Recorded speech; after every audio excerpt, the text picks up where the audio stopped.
Welcome to Legal Soundings, the podcast from Harbor, where leaders from across the legal ecosystem chart the course for the business of law. Whether you're navigating change inside a law firm, leading legal operations in-house, or building the next generation of legal technology, Legal Soundings is where insight meets action.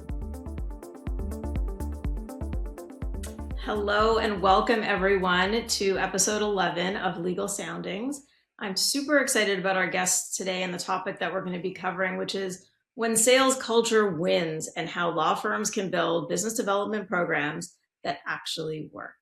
And with joining me today will be Kori Fahrner, Business Development Manager at Benesch, and Beth Cuzzone, Vice President of Global Growth Marketing and Intapp, and more importantly, co-founder of LSSO, also known as the Legal Sales and Service Organization. And thank you both, Beth and Kori, for joining us. Just coming back, we were all at the LSSO annual conference just a few weeks ago in Chicago, and it's great coming out of that to be able to have this discussion today. As you both probably know, sales culture in law firms isn't about training lawyers to become sellers. It's about building structures and systems. It's about incentives that make growth work in law firms and a shared accountability that sometimes gets in the way. And what I want to talk about today is what Benesch has been able to accomplish, and more importantly, how organizations like LSSO work in the background to help encourage what is sometimes feels like herding cats, or sometimes feels like a very difficult challenge in a law firm or professional services context. So, Beth, I'm going to start with you and jump right in if you don't mind. You've been watching the evolution of law firms and business development and sales for many years. What's changed and what encouraged you to found LSSO? Both really good questions. Thank you for having me, and I'm super excited. Congratulations again, Kori, to you and the team for all of your awards. Zena, it is hard to overstate how much has changed in business development, client service, legal sales over the last 20 or 30 decades. When I started in the legal business development arena, most firms didn't even have dedicated business development professionals. If they did, the role was often limited to helping respond to RFPs or coordinating some post-event activities. It was viewed as a support function. And what I'm viewing today is that business development sits much closer to the center of firm strategy. I think firms are investing in client growth and key account programs and client experience and data intelligence and increasingly AI-enabled business development. It's far more sophisticated. And when Sylvia Coulter and Catherine McDonough and I founded LSSO, again, almost 25 years ago, it was because we needed to create a space where there was a home for professionals who, at the time, were left operating on an island. There wasn't a roadmap for career in legal services and sales. There weren't established best practices. There wasn't a community where people could learn from each other. There wasn't an organization that was focused on skills building. And this was at the time that the perception was changing in the industry that great legal work alone would drive growth. Firms were starting to realize that when you pair that with that exceptional legal expertise, with intentional client development, intentional client service, and intentional relationship management, you win. And so that was our goal, was to create that space. That's amazing. And Kori, we'll get to your awards in a minute, and why, coming out of LSSO, I thought it was so great to get the two of you on the podcast together. But tell me first a little bit about you and your journey into business development in law firms, but also what the sales culture, and I'm specifically using that word, what the sales and business development culture at Benesch is like, and how you've been able to accomplish some of what you've accomplished. Sure. So first of all, thank you so much for having me. And Beth, thank you for your kind words and everyone's kind words. Super excited about our awards. They're truly a labor of love. But I've been in legal marketing about, I would say, the better half of a decade, and it was an industry I never knew existed until I started my career at a large 1,500 attorney firm and have been at Benesch going on 2 years. And so it definitely has been an adjustment. But at Benesch, I would describe Benesch's sales culture as really a few ways. First, we're of course very collaborative. We truly have a team-based approach that allows us to focus on cross-surfacing clients across practices and offices. I'd also describe it as very entrepreneurial, which is a word that's been used to describe our culture for decades. It really does capture the essence of our approach to sales and BD. And also, we're definitely driven from the top by example set by our managing partner, who, by the way, is also the greatest business developer at the firm. So, and then I would just say that everyone who wants to learn how to develop client relationships is given the resources. We have the support and the encouragement to do all of the things that we've been able to accomplish. Okay, so now let's switch and talk a little bit about the two awards. So we've danced around this idea of awards, but at the Legal Services and Sales Organization conference just this past month in Chicago, Benesch was actually the first firm to win two awards back to back at the event, and one of them was for a project called Team Everest. So, Kori, walk us through what Team Everest is and why you put it up for an award. Sure. So Team Everest started with a group of 19 partners, and they had to have over 1 million in revenue annually. The goal was to create a program that both served as sort of a thank you and a reward for our top Rainmakers, not only for their dedication, but it's also a strategy session. You're talking about ways to further increase the top line revenue. The firm was actually probably less than half its current size then.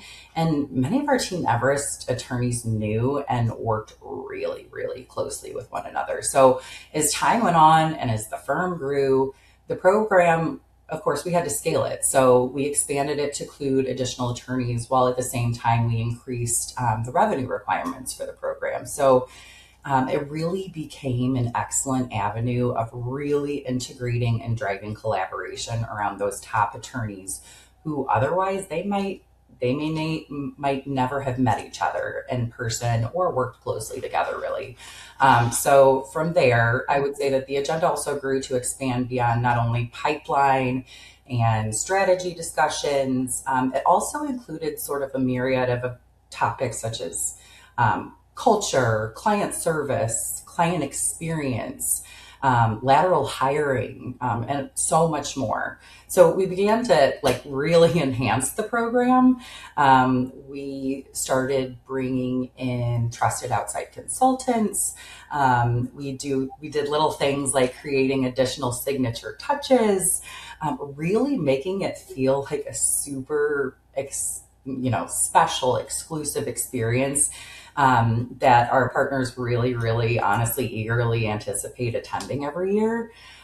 So it's really an exciting time for everyone, and it's grown as the firm has grown. And so you started with 19 partners, and how many partners are in the program today? Over 35. Wow. My understanding is that your revenue has grown 327% since the inception of the program. How much of that do you attribute to the program itself or to other factors? And how do you measure that growth? Yeah, so those who make up Everest also account for a significant percentage of the firm's pitches and proposal opportunities. And they're the relationship managers for many of our large institutional clients.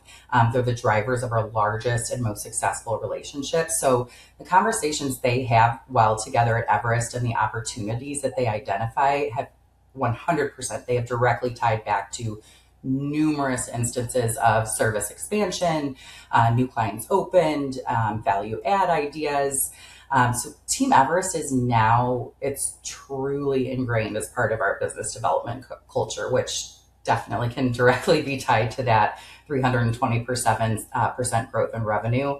And while it's difficult to really pinpoint an exact measure of the dollars attributed to Everest specifically, I would say we could certainly conclude that without Everest, there would be less connectivity, strategic discussion.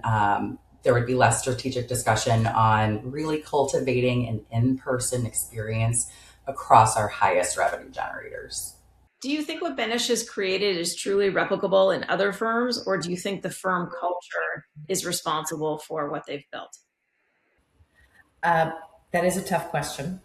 It's interesting because you would have thought that maybe Kori and I spent a little time together before this conversation, which we did not.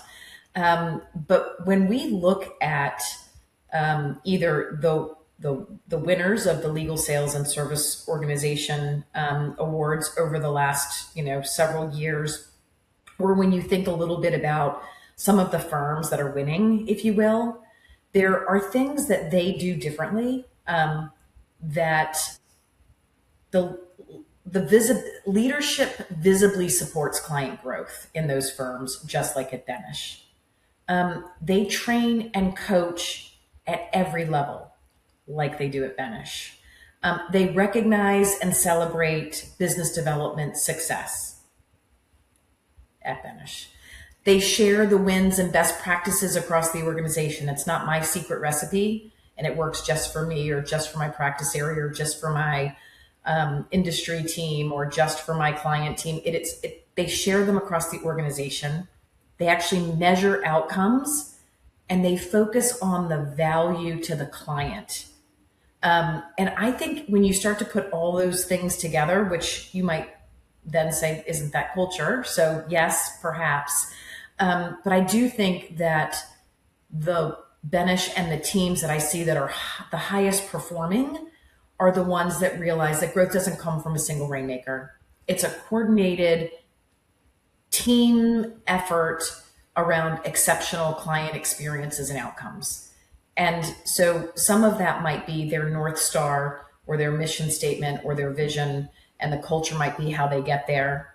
But I do think that culture plays a significant role, huge, significant role, a driver. And Kori, would you agree based on your previous experience in other firms as well? Absolutely. I would echo everything that Beth said. I would say that it's definitely replicable, but it is so largely dependent on those factors. Most important being the culture, the leadership, the support to adopt the resources and the platforms that you need to keep up. Yeah, I mean, if I could be more succinct, I would say that the recognition programs are powerful, but only when they're connected to a broader culture. And if you have leadership celebrating client growth, talking about it regularly, investing in it, coaching in it, training in it, rewarding in it, people pay attention. And it no longer is a standalone initiative or an event once a year. It becomes behavior. And I think that's the difference, right? Absolutely. One thing that you're both saying without actually saying it, I'm going to put the word out there, is intentionality. And there's intentionality around a business development program, around a sales program, and around incentivizing those that participate. One thing that you said, Kori, that I'm going to pick up on is this idea of platforms. We're going to shift focus a little bit away from your awards. We may come back to them because they're pretty fun and exciting to talk about. But let's also talk a little bit about how that intentionality is becoming potentially a little bit easier with some of the tools that are in the market today. We know that generative AI is impacting everything. Beth, from your Intapp perspective, you have a front row seat to how firms are using relationship intelligence and CRM, things like Deal Cloud. What are the firms with the strongest BD cultures using, or how are they using technology maybe differently in this era? Sure. Intapp has an entire stable of subject matter experts and industry luminaries that I learn from every day. And, I do think that there's some pretty basic things that we see around business development. I think the strongest firms view it as a strategic asset. It's not a database. It's not a place where you store information. It's a place where you create action. And I think there are two different camps right now. And I do think there's a maturation where everybody is moving towards relationship intelligence, is identifying and helping us track our client relationships and who we know, and signaling us and uncovering ways to cross service and help our clients in different ways. But I do think that the BD cultures that are the strongest are thinking about their technology as a coworker, and not as a place where we're going to put some information. I love that idea of thinking of CRM as a place for action. I feel like there's a campaign coming maybe on that. It's a great way to think about it. And AI is starting to show up in workflows, not just in relationship intelligence, but also in prospecting, in pitch support.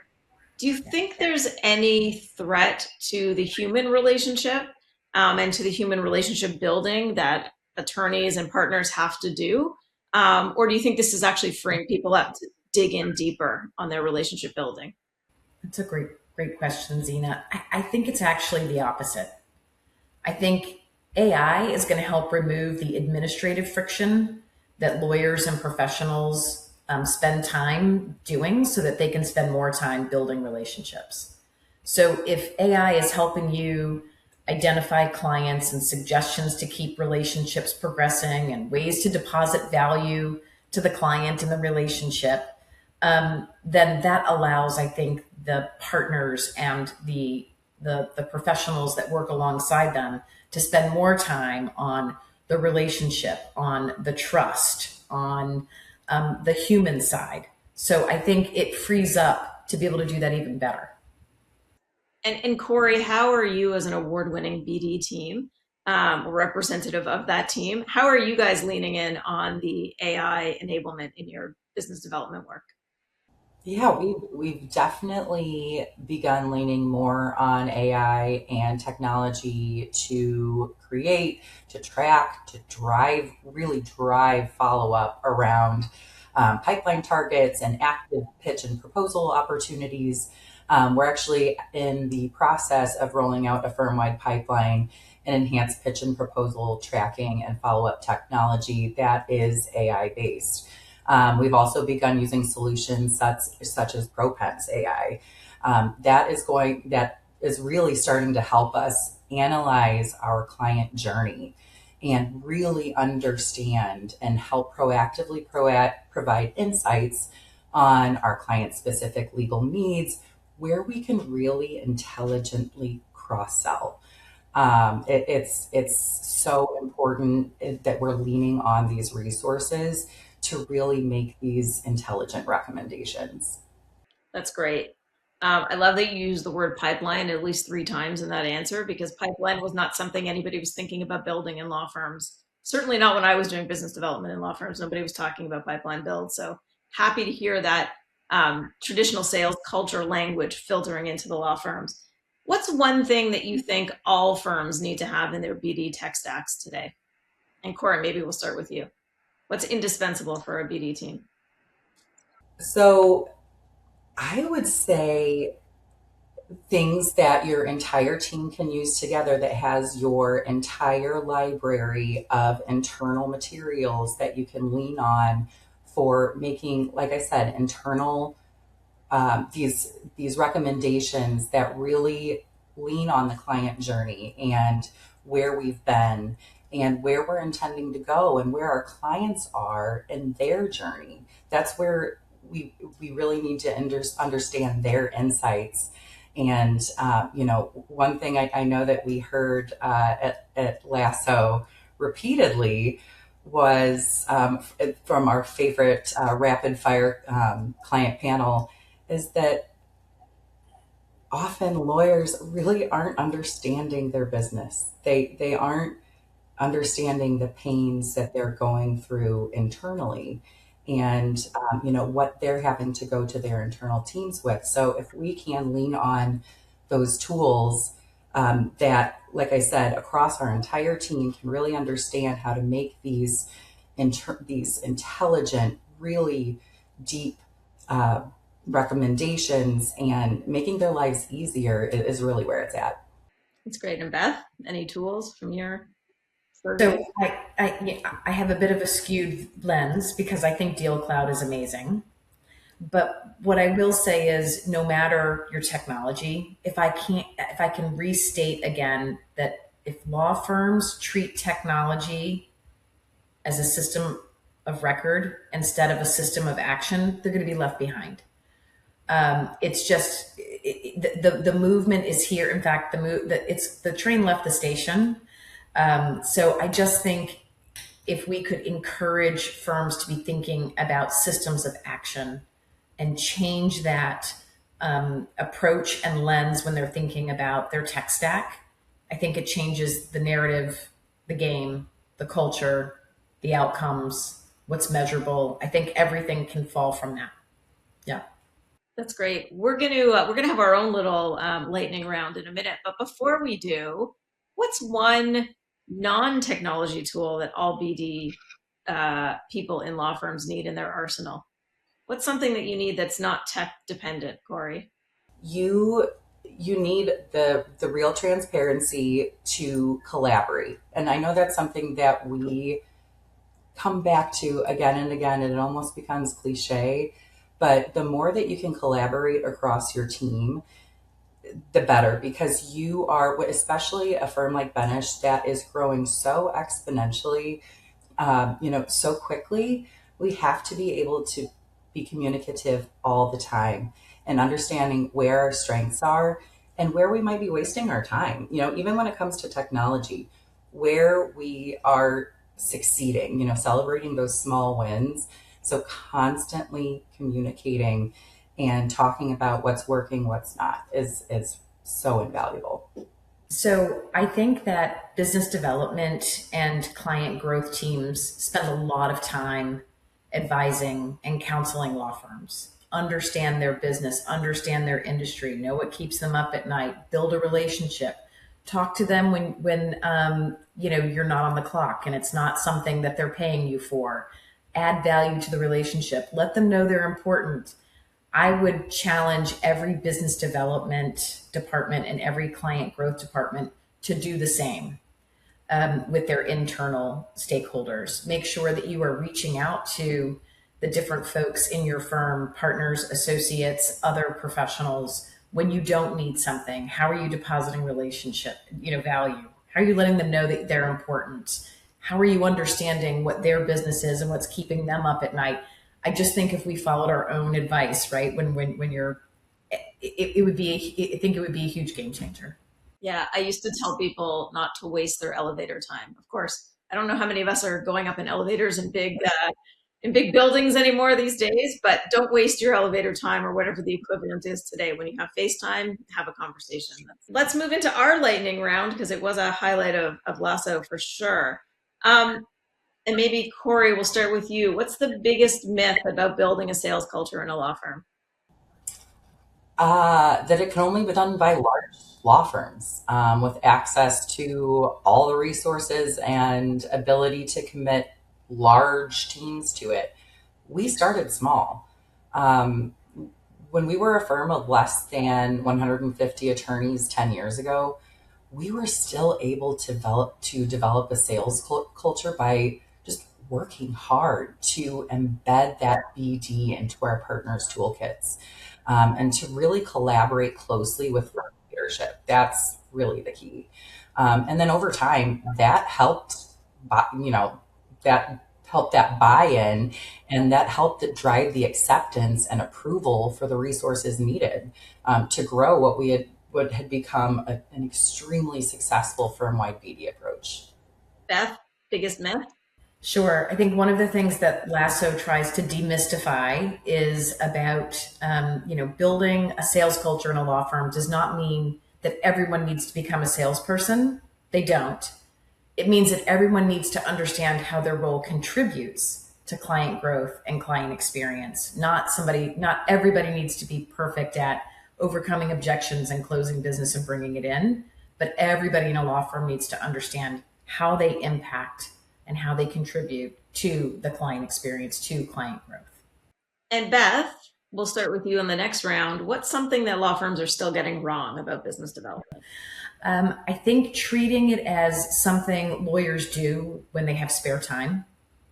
I think we've been talking a lot about culture and sales culture. When business development is part of the job and expectation, and it's not the extracurricular activity, and it's not just reserved for those who are good at it. I think when everybody starts thinking a little bit about how everyone can play the role, I think it will be more right as opposed to wrong. What will amazing business development programs look like in 5 years, Kori? I would say really client driven and focused on customized, personalized service. It'll be all about how well we know our clients. I can't say that enough. And show that we have to show them that every day, not just when it's convenient. I think it's our role in BD. It will continue to take on more CX. It's more about service oriented feel and likely may become increasingly client facing and interactive. I can't stress that enough.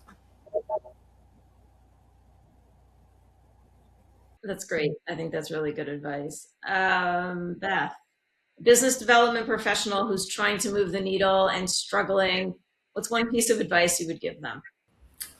Sure. I mean, it even goes beyond the business development professional. It's anybody who's trying to move the needle in a firm, right? It's like, listen, find one success story and make it impossible to ignore.